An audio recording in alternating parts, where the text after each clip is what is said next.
Welcome to a new G-Boxing Showdown video.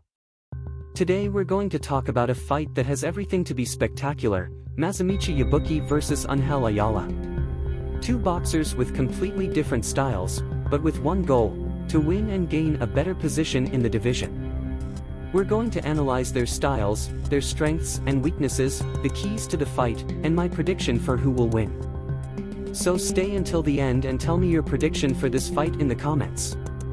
Before we get into the in-depth analysis, let's get to know these two fighters a little better. MASAMICHI YABUKI. Country, Japan.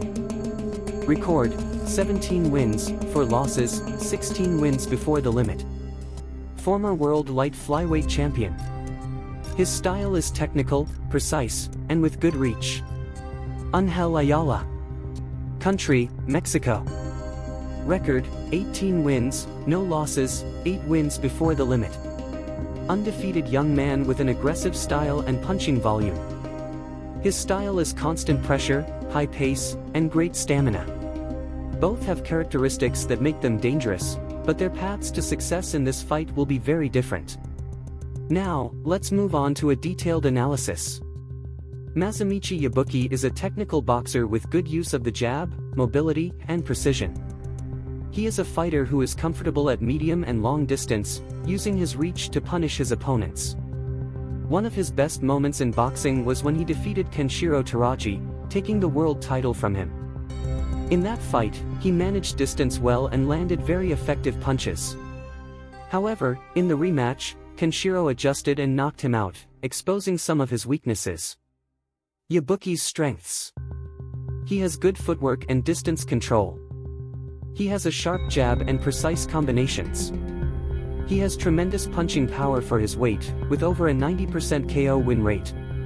Yabuki's weaknesses. He can get disorganized when pressured too much. His defense isn't the best when attacked in bursts. He doesn't have the best resistance to hard punches. If Yabuki wants to win this fight, he'll have to keep Ayala at a distance, using his jab and mobility to avoid short exchanges. On the other hand, Ángel Ayala is a completely different boxer. He pressures from the first second, always looking for a clash and wearing down his opponents with volume. Ayala is the typical Mexican warrior. He never tires, never stops throwing punches, and always moves forward. His stamina is impressive, and he's capable of maintaining a hellish pace throughout the 12 rounds. Ayala's strengths.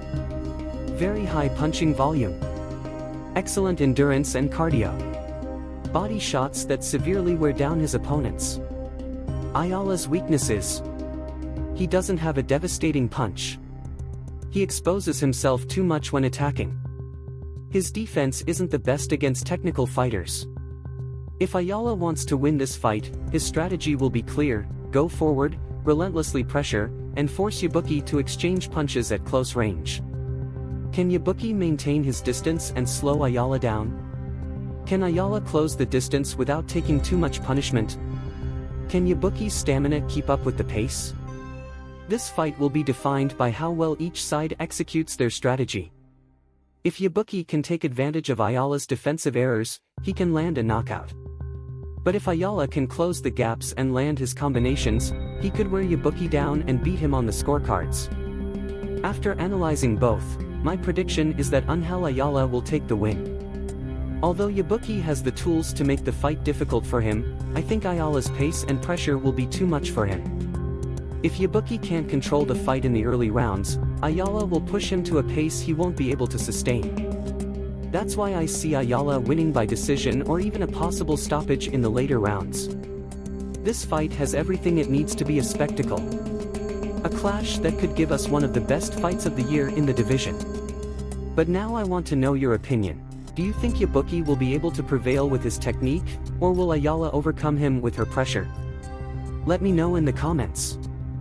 If you enjoyed the analysis, give it a like, subscribe, and hit the bell so you don't miss out on more boxing content. See you in the next